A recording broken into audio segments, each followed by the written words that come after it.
Mesdames, Messieurs, bonjour et bienvenue donc à ce premier live de la SAFER Nouvelle-Aquitaine. Ravi de vous accueillir nombreux, hein, plus de 220 inscrits. Un nouveau format digital pour permettre au plus grand nombre d'accéder donc aux informations de la SAFER Nouvelle-Aquitaine. Un format 100% foncier 100% pro, hein, donc de 13h30 à 14h15 pour aborder concrètement, avec l'aide d'experts que je vais vous présenter immédiatement, différentes thématiques donc en lien avec le foncier, en lien avec les enjeux de renouvellement de génération, de dynamique des territoires et de souveraineté alimentaire.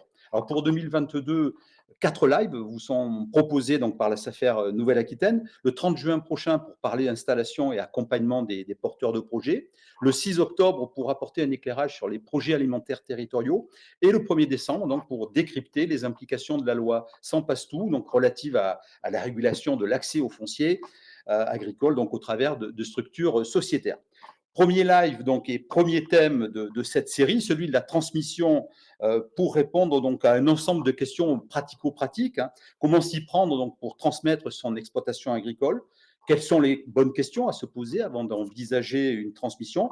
Quels sont les impacts sociaux, patrimoniaux et fiscaux? Quelles sont les démarches à effectuer pour s'y préparer? Et enfin, donc, avec quels outils et quel accompagnement? Alors, à nos côtés, donc, pour nous éclairer et répondre à vos questions, donc, 3 expertes que je vous présente. Donc, Armelle Bénard, qui est juriste et fiscaliste à la SAFER Nouvelle-Aquitaine, Aurélie Bouny, notaire donc en Gironde, et Audrey Narbonne, conseillère foncière SAFER, donc dans le département du Lot-et-Garonne. Alors bonjour à toutes les trois et merci par avance pour vos conseils avisés. Je rappelle également à notre auditoire que nous sommes ensemble pour 45 minutes, donc n'hésitez pas donc tout au long de nos échanges à poser vos questions en utilisant donc l'espace de discussion qui est positionné en haut à droite de votre fenêtre de connexion. Sachez qu'une équipe de la SAFER Nouvelle-Aquitaine est mobilisée pour vous répondre donc en direct pendant ce live. Je vais commencer par vous, Audrey Narbonne. Donc, je rappelle que vous êtes conseillère foncière donc à la SAFER dans le département de Lot-et-Garonne. Audrey, j'imagine que transmettre une exploitation agricole, cela prend du temps, beaucoup de temps. Oui, alors effectivement, c'est important de le souligner, car c'est vrai que les exploitants agricoles sont déjà habitués à avoir beaucoup de démarches administratives dans leur métier au quotidien. Ben, c'est pareil quand ils vont vouloir transmettre leur exploitation. Il y a différentes étapes qu'il va falloir suivre. Bon, c'est ce qui va leur permettre aussi de faire la transmission pas à pas et vers leur retraite, vers la cession. Mais on va voir, il y a différentes questions, différents acteurs à contacter. Donc, ça peut prendre plusieurs mois et c'est bien d'anticiper, de préparer ça. C'est un temps nécessaire pour se préparer techniquement, mais c'est aussi un temps nécessaire pour se préparer psychologiquement donc à cette transition, à ce changement de vie. Oui, oui, parce qu'effectivement, transmettre pour changer de voie ou partir à la retraite, ça fait partie du cycle de la vie professionnelle. Mais c'est un changement très important dans la vie d'une personne. Je pense encore plus dans la vie d'un chef d'exploitation, parce que c'est plus compliqué. Il suffit pas de faire un pot de départ, fermer le bureau et redonner la clé. Souvent, leur exploitation, c'est leur vie. Donc, ils vont devoir des fois changer de lieu de vie, de rythme de vie aussi, puisque souvent ils ne comptaient pas leurs heures. Donc, c'est quand même un changement important aussi au niveau psychologique.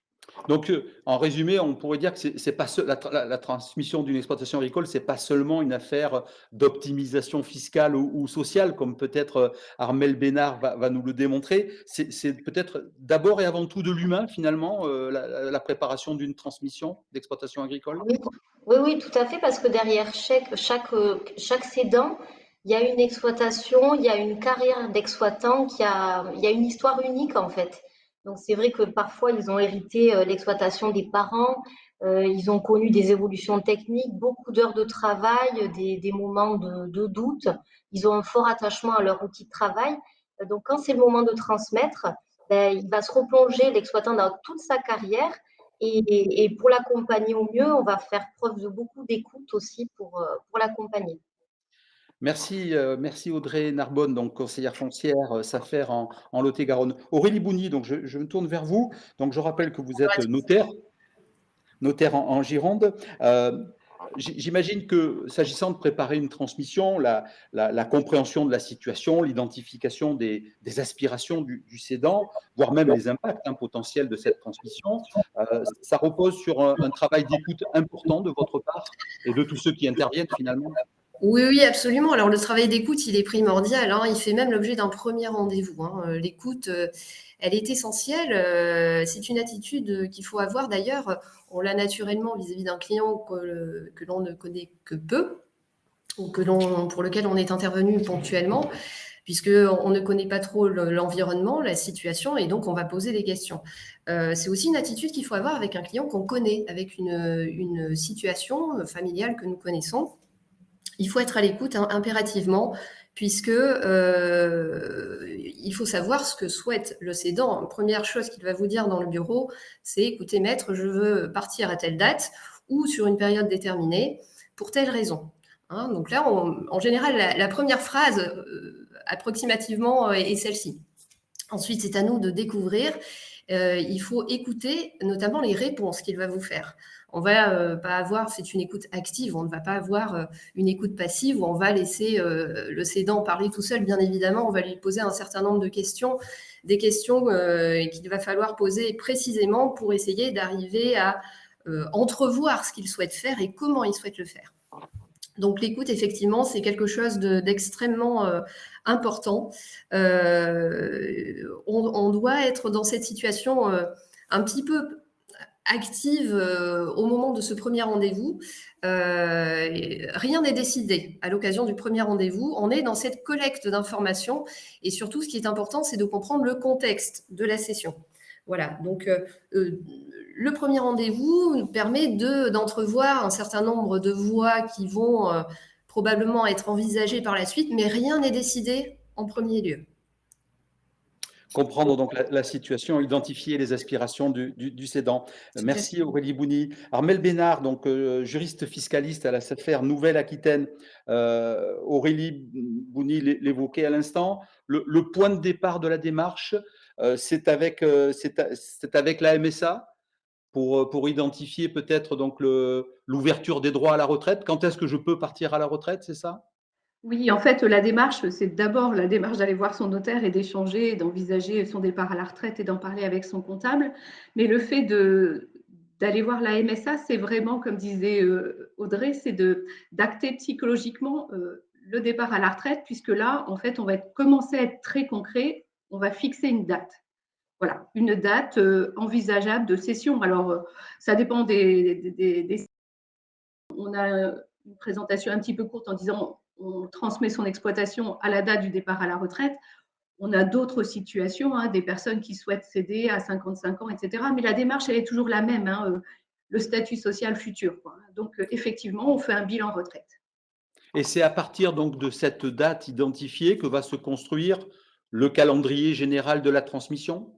Oui, tout à fait. Donc, l'objectif, c'est d'anticiper. Donc, on fixe une date de fin, hein, d'achèvement, hein, puisque la date de départ à la retraite coïncide dans la plupart des dossiers avec la date de cession définitive.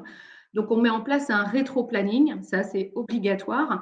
Alors, plus il est long, plus c'est facile, hein, pour accompagner la transmission, parce qu'on a quand même 4 grandes phases, hein, dans ce calendrier, dans ce rétro-planning, hein.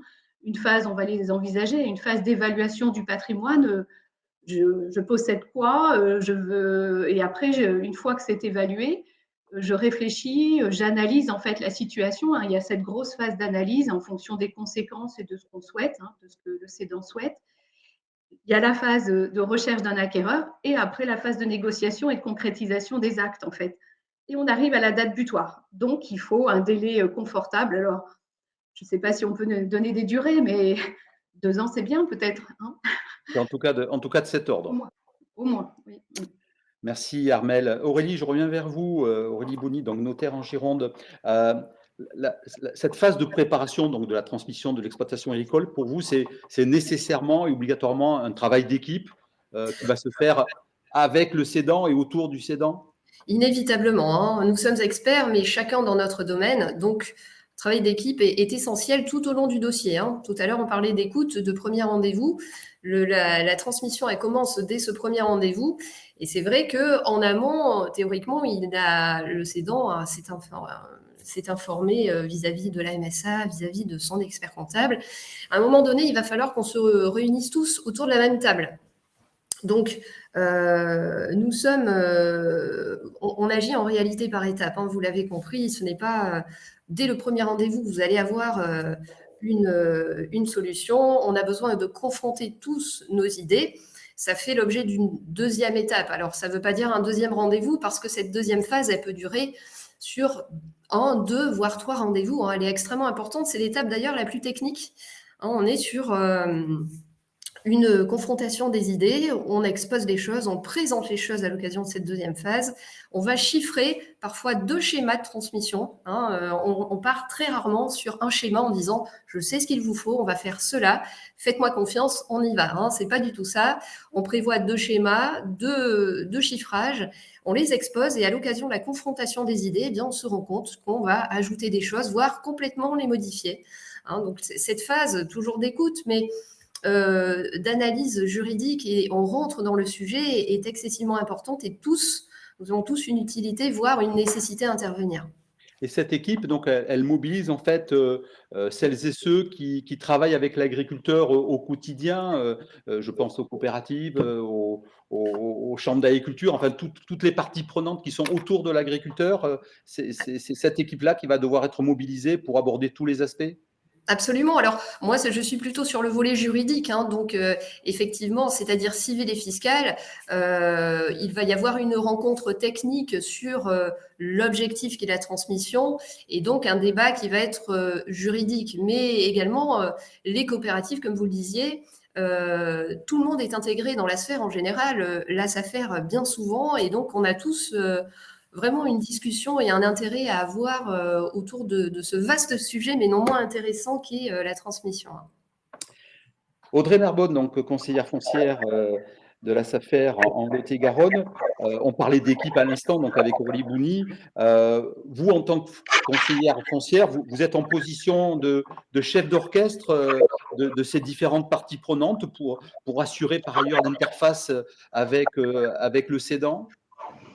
Oui, effectivement, ça arrive parce que souvent sur les conseils de son notaire, les exploitants nous contactent pour venir sur place chez eux de l'exploitation afin de faire un état des lieux de l'existant. Par le biais de questions, là, on va définir exactement ce qu'il y a à transmettre au niveau des biens et comment l'exploitant veut le transmettre. Et au vu des réponses, c'est vrai que souvent, je propose de réaliser une réunion avec ses conseillers proches, ses conseils proches, le centre de gestion, vous l'avez dit, la coopérative ou les coopératives, son notaire, le juriste. On va se retrouver comme ça autour du cédant. De cette façon-là, il va voir qu'on essaie de trouver des solutions effectivement en concertation avec tout son entourage, quoi, pour l'appuyer au mieux. Avec l'objectif, j'imagine, de le mettre en confiance, hein, finalement. Oui, tout à fait, oui. Tout à l'heure, Tout à avec fait. Armelle, Audrey, on évoquait comme point de départ de la démarche, effectivement, le renseignement pris auprès de la MSA pour déterminer une date possible de cessation d'activité. Donc ça, c'est le point de départ. Et derrière ça, bien souvent, il y a la question qui se pose de l'évaluation de la valeur du bien, de la valeur des biens à transmettre. Et là, donc, au niveau de la SAFER, c'est là aussi que vous intervenez. Oui, oui, alors tout à fait, parce que l'évaluation du bien, ce que l'exploitant va céder, ça va lui faire voilà, son capital pour son départ. Et vraiment, l'évaluation, c'est notre cœur de métier de conseiller foncier. Voilà, on a beaucoup de références de vente puisqu'on gère un certain nombre de transactions.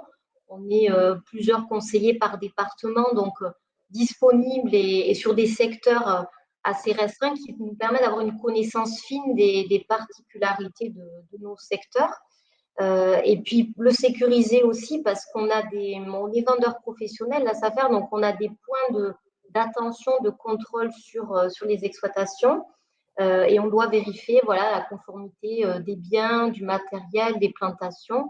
On a les compétences en interne, mais aussi on fait appel à des prestataires et des partenaires pour nous y aider, quoi. Le but toujours étant de sécuriser au mieux le cédant techniquement et juridiquement. Armelle, on évoquait donc à l'instant la question la position de chef d'orchestre du conseiller foncier dans le timing de l'opération et puis donc sur cette première phase d'évaluation du bien, de sécurisation. Le rôle de la SAFER, c'est aussi d'aider le cédant à élargir sa réflexion et comme je l'évoquais en introduction, à se poser les bonnes questions s'agissant notamment du sort qu'il souhaite réserver à son exploitation.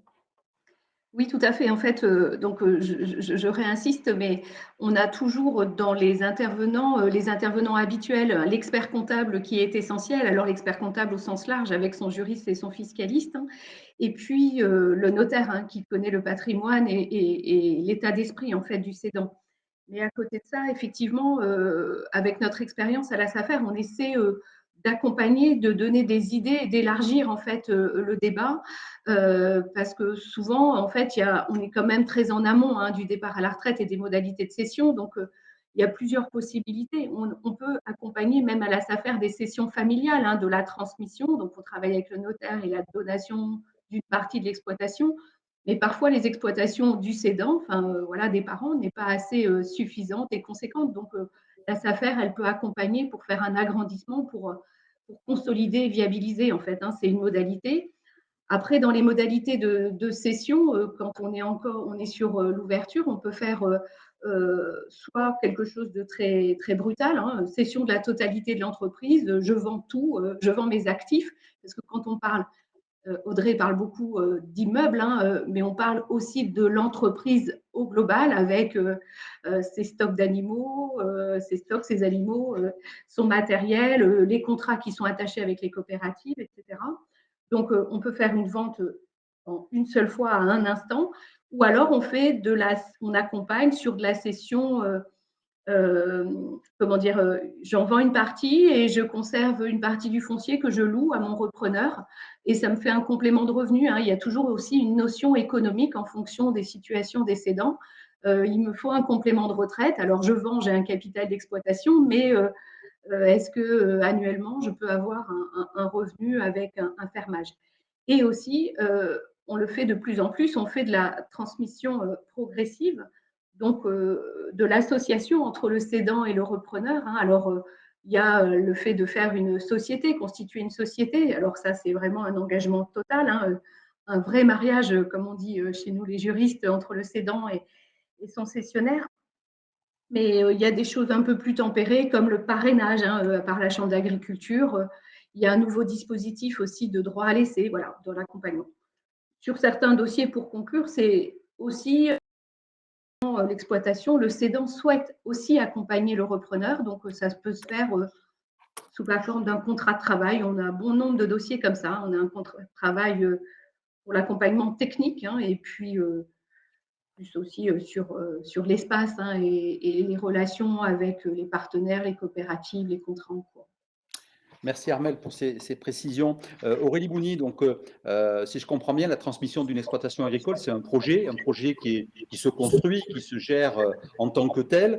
C'est aussi un projet autour duquel la famille, et c'est peut-être aussi votre responsabilité, puisse se retrouver autour du porteur de projet qu'est le cédant.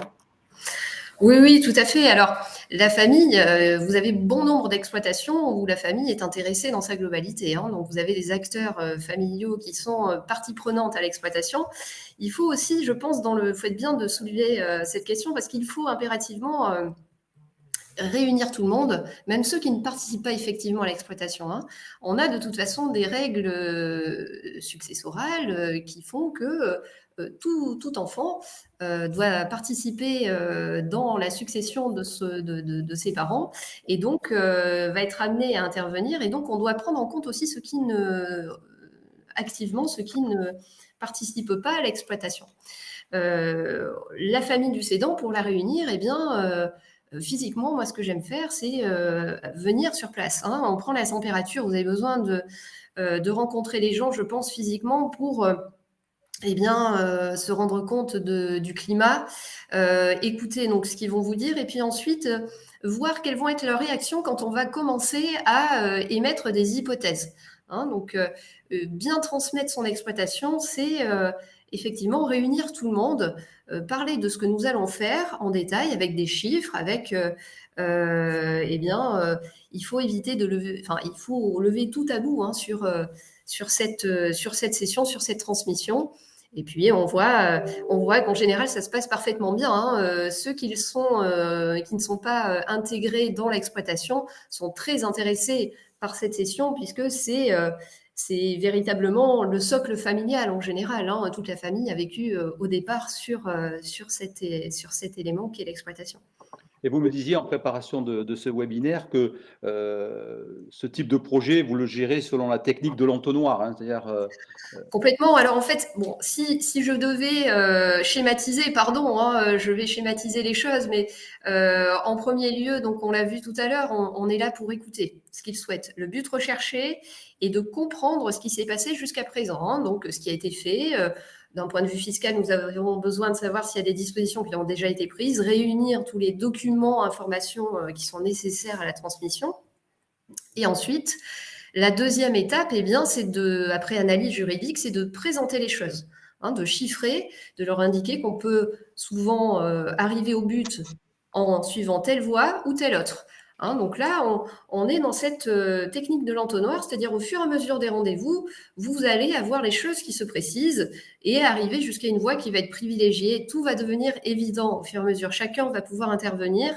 Et en troisième étape, eh bien, on a le choix, hein. Une fois qu'on a présenté les choses, on choisit.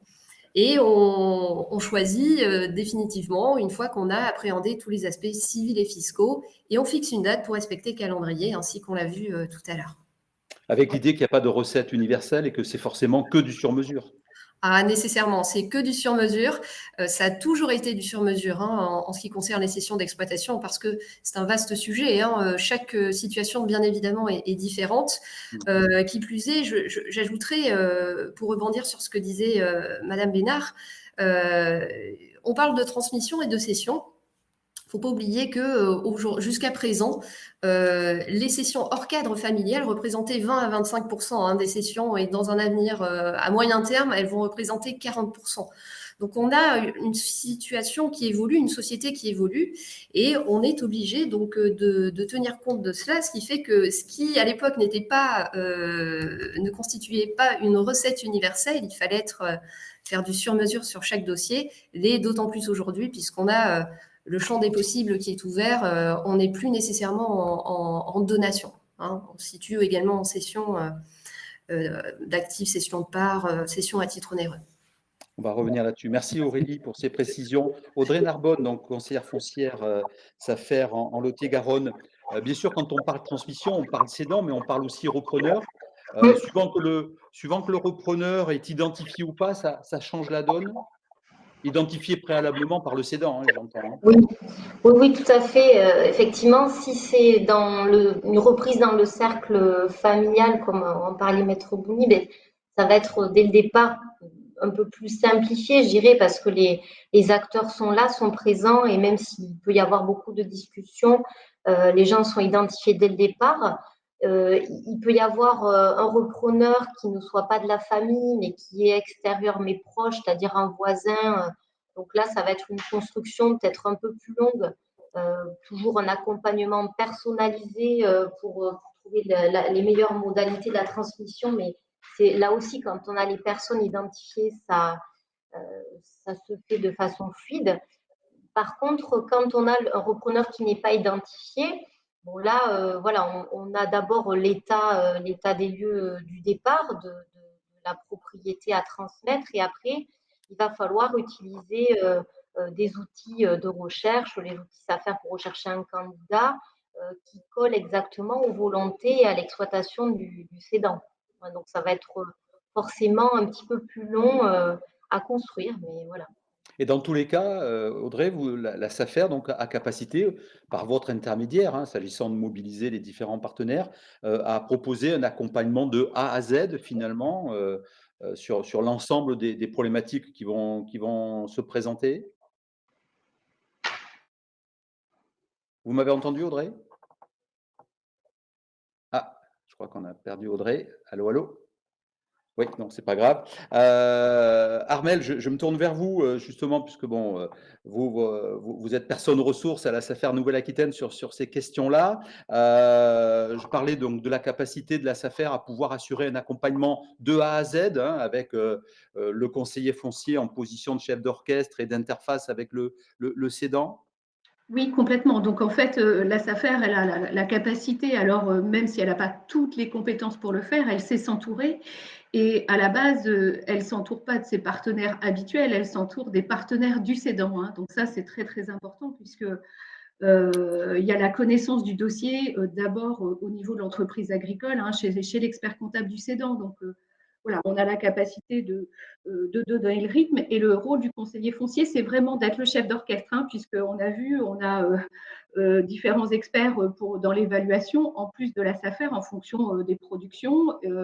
Il y a la phase de trouver, même en interne, on a différentes équipes, hein, trouver un acquéreur.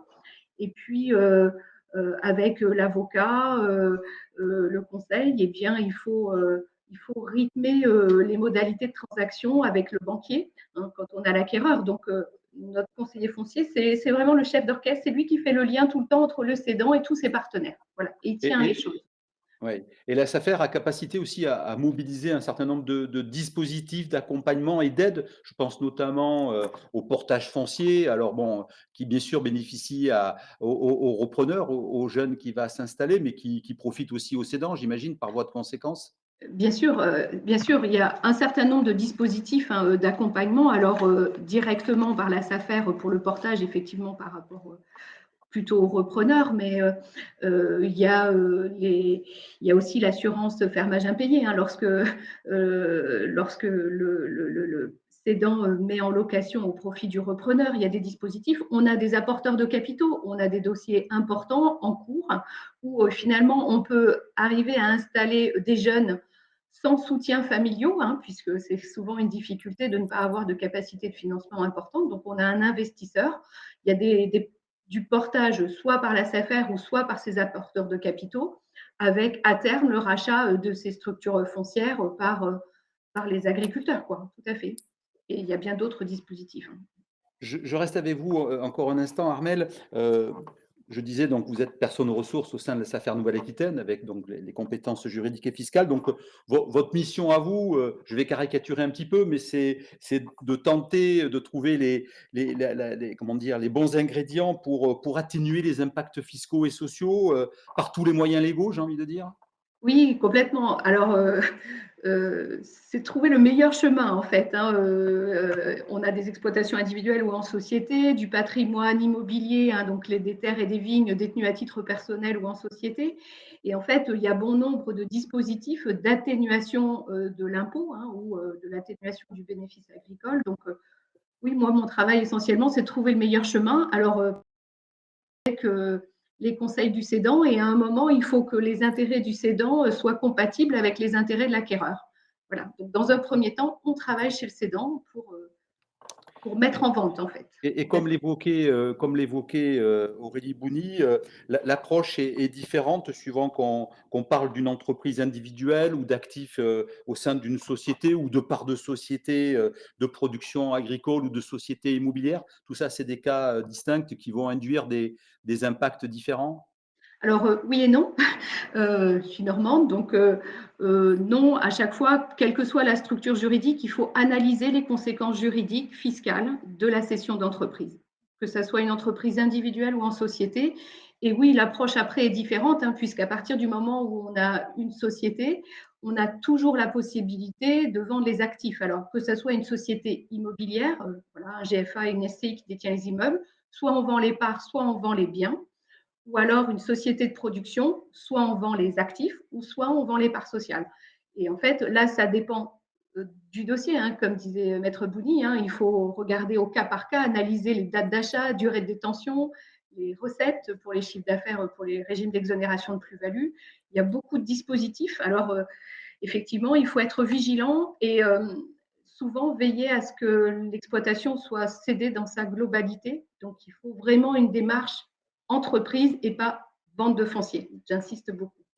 Et s'agissant donc d'appréhender ce que peuvent être les impacts fiscaux, les impacts sociaux, mais aussi probablement les impacts patrimoniaux et Aurélie Bougny donc pourra nous préciser les choses, mais d'une manière générale et sans rentrer trop dans le détail parce que le temps nous est compté, mais on peut quand même aborder, quelques instants ce sujet. Quels sont les points sur lesquels il faut porter attention plus particulièrement? Donc en fiscalité, il y a essentiellement 3 points, hein, la vente de l'entreprise, pour la vente des stocks et la vente du matériel, en fait, provoque du revenu exceptionnel, hein. Donc le barème de l'impôt est progressif. Donc lorsque je vends, je majore en fait ce revenu imposable. Donc il y a des dispositifs fiscaux qui peuvent s'appliquer, mais il faut être vigilant. Donc ça concerne l'hypothèse où je vends mon entreprise individuelle ou alors ma société vend ses propres actifs, hein, donc plutôt sur le matériel et les stocks. Après, on a évidemment l'approche plus-value qui est à analyser de 2 façons, hein. Les plus-values professionnelles pour tout ce qui est bien dans l'entreprise, hein, sans faire de présentation trop technique, hein, mais il y a des dispositifs fiscaux classiques qui permettent d'exonérer les plus-values, hein, sur la vente du matériel, les ventes de plantations et de bâtiments. Et à côté de ça, on travaille en collaboration avec Maître Bougny et avec les notaires au sens large sur les plus-values privées, puisque dans certaines hypothèses, on prescrit aussi de la transmission familiale, hein, au moment de la cession pour atténuer l'impôt sur des plus-values privées immobilières. Donc voilà, tout ça, ça se construit. Le point essentiel pour moi, et tout le monde, les gens qui me connaissent le savent, c'est la TVA sur les améliorations et les bâtiments. J'insiste toujours beaucoup. Donc, dans beaucoup de dossiers aujourd'hui, quelles que soient les productions, on a l'associé personne physique qui est propriétaire du sol et sa société qui a construit un bâtiment. Donc, lorsque on vend ce bâtiment, le bâtiment sort de l'activité professionnelle, hein, de la société pour revenir dans le patrimoine et souvent ça entraîne une perte sèche de TVA. Donc, il y a des dispositifs qui existent, hein, juridiques, hein, avec Maître Bougny, on a eu plusieurs cas d'application. On peut restructurer au niveau juridique pour ne pas perdre cette TVA. C'est toujours une histoire de chemin. Après, on le fait ou on ne le fait pas, mais il faut analyser la situation. Voilà. Donc, c'est vraiment cette TVA qui est importante. Et tous ces chiffrages, ils se font évaluer à la date prévisible de cessation d'activité, quoi? Oui, complètement. Alors, en fait, l'importance de la première étape d'évaluation est fondamentale, puisqu'on ne peut pas raisonner en fiscalité sans avoir un prix de départ. Voilà. Et après, on travaille en collaboration avec l'expert comptable pour avoir le montant de TVA régularisé, le taux de taxation des plus-values professionnelles. Ça fait un travail en commun. Donc, il faut que ça soit une belle équipe de concertation. Et la concertation, elle se fait au début sur le schéma de cession, mais jusqu'à la fin, hein, jusqu'à la fin. Donc d'où la nécessité d'avoir des partenaires qui se parlent, et qui communiquent bien entre eux pour pouvoir, gérer ça de manière optimale. Aurélie, je reviens vers vous sur, les impacts. Là, on parlait des impacts fiscaux, sociaux. Il y a également des impacts patrimoniaux, liés donc à la transmission et évidemment, sur quoi il faut être vigilant?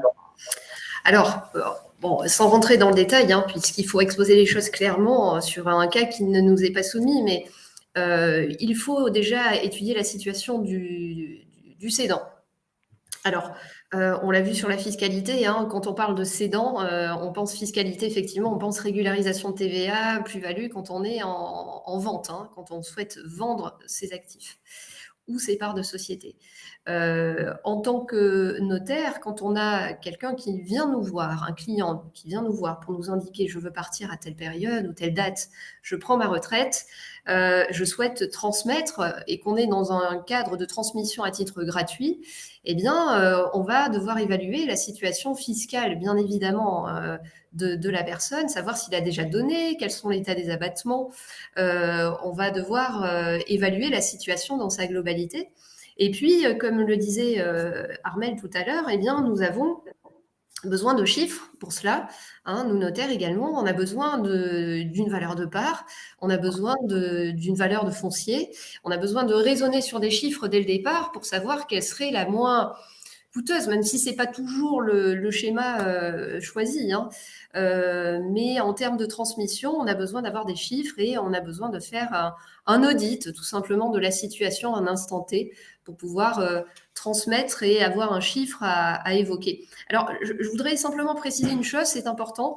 La transmission, donc on l'a vu, c'est l'objectif. C'est l'objectif de tout intervenant et en premier lieu, bien évidemment, du cédant, avec ce calendrier à respecter. La transmission ne se fait pas en un coup. Donc, on est parfois sur des opérations qui doivent être réalisées concomitamment ou en tout cas préalablement, c'est-à-dire on peut avoir, avant de donner à un descendant qui va reprendre, eh bien, on va pouvoir peut-être faire des cessions de parts, des échanges, on va intervenir peut-être sur même le régime matrimonial du cédant.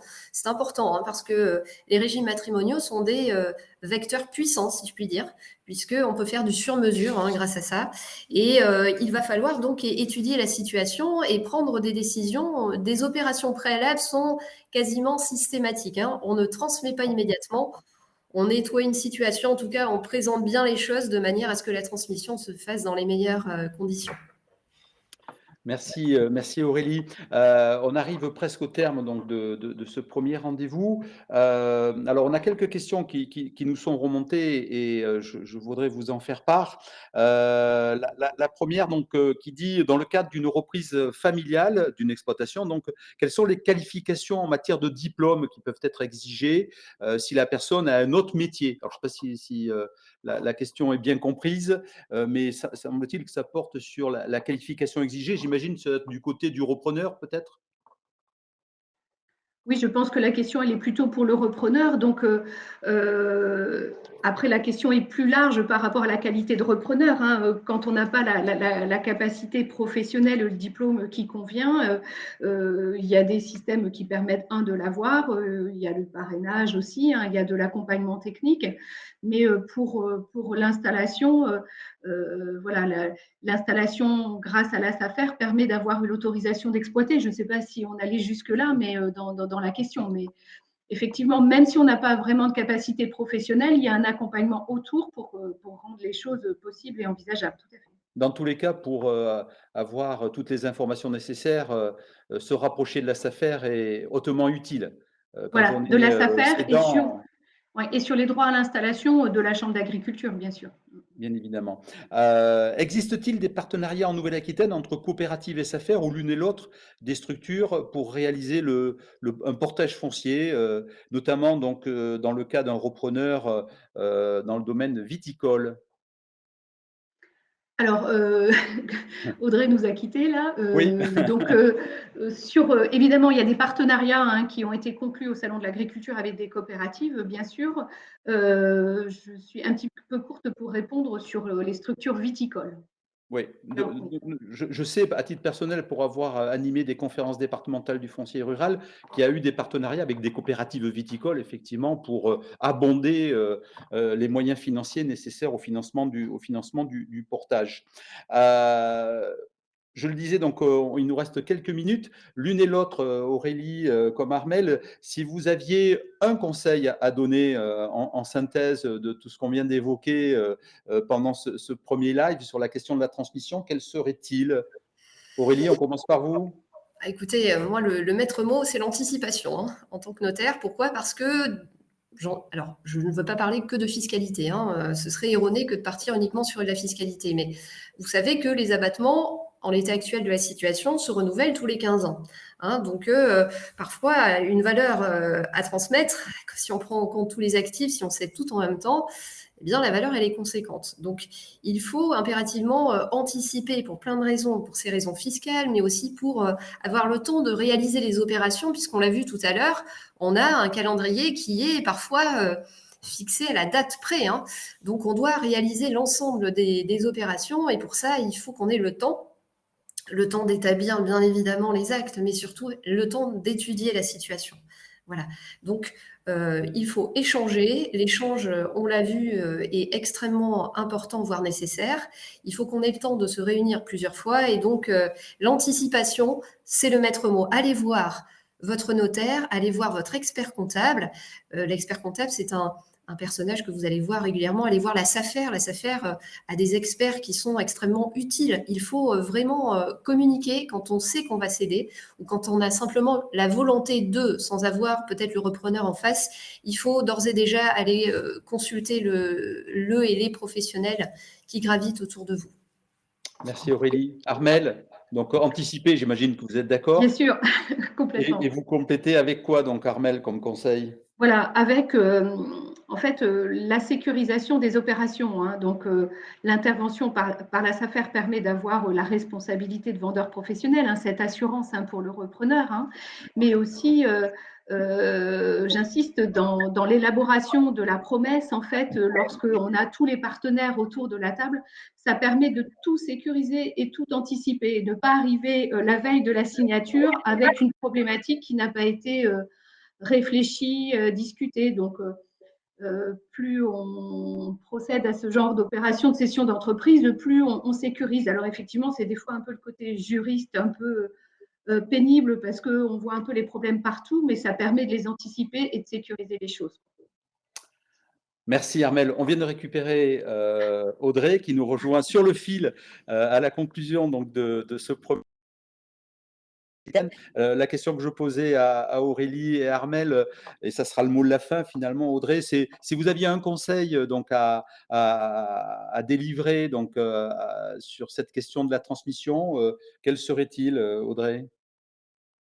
Outre ce qui a déjà été dit. Donc, Alors oui, j'ai pas entendu ce qui a déjà été dit, mais bon, je pense que le point principal, c'est d'anticiper, voilà, de ne pas hésiter à poser et à se renseigner le plus tôt possible.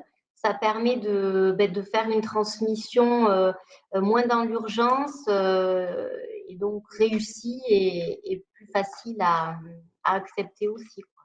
donc le maître mot anticipation. Anticipation et sécurisation avec donc l'ensemble des partenaires qui seront mobilisés pour accompagner donc le cédant dans son projet de transmission.